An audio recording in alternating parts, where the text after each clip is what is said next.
কোনটা হালাল কোনটা হারাম, কোনটা পাক কোনটা নাফাক, আমি আসলাম কোত্থেকে, আমার গন্তব্য কোথায়, আমি যাব কোথায়, যাচ্ছি কোথায়, করছি কি, করা উচিত কি, আমার আগে যারা মরতেছে তারা কই গেল, প্রতিনিয়ত যাচ্ছে কোথায়, আমার আব্বা কই গেলেন, আমার দাদা কোথায় গেলেন, আমার আগের পৃথিবীর মানুষগুলো কেন দুনিয়া ছাড়লেন।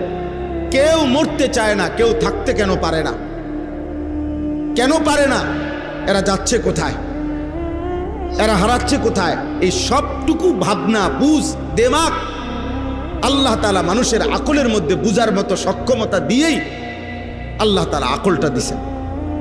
হয়তো শুধু ভাতখানার জন্য তো, শুধু দুনিয়া ভোগ করব এতটুকুর জন্য এত বুদ্ধি এত দেমাগ তো লাগে না। জন্তু জানোয়ার তো এর চাইতে কম আকল দিয়া পৃথিবী আমাদের চাইতে বেশি ভোগ করে। একটা হাতি 250 কেজি খাবার খায় একদিন।